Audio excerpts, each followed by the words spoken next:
మా యొక్క D6 news channel subscribe చేసుకోవడం ద్వారా మేము అందించే లైవ్ బ్రేకింగ్ నిరంతర వార్తలు మీరు చూడవచ్చు. జగిత్యాల జిల్లా ఇబ్రహీంపట్నం మండల కేంద్రంలోని ప్రాథమిక ఆరోగ్య కేంద్రమును బుధవారం రోజున జిల్లా కలెక్టర్ బి సత్యప్రసాద్ ఆకస్మిక తనిఖీ చేశారు. ఓపీ సేవలు, ఐపీ సేవల records, lab records, IP records, medical pharmacy, fever register పరిశీలించి డాక్టర్లు తప్పనిసరిగా సమయ పాలన పాటించాలని జిల్లా కలెక్టర్ ఆదేశించారు.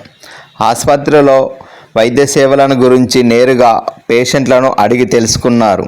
రోగులకు మెరుగైన వైద్య సేవలు అందించాలని, డాక్టరు సమయపాలన పాటించాలని ఆదేశించిన జిల్లా కలెక్టర్ రోజుకు ఎన్ని ఓపీలు చూస్తున్నారు అని అడిగి తెలుసుకున్నారు.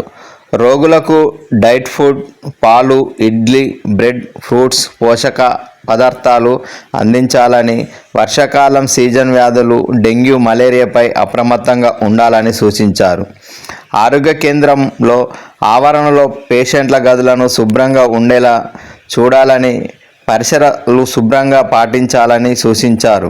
ప్రాథమిక ఆరోగ్య కేంద్రంలోని చుట్టుపక్కల ఖాళీ స్థలంలో పిచ్చి మొక్కలు, ముళ్ళ చెట్లను తొలగించి వెంటనే వాటి స్థలంలో పండ్ల చెట్లను, జామ, నిమ్మ వంటివి పెంచాలని సంబంధిత అధికారులకు సూచించారు.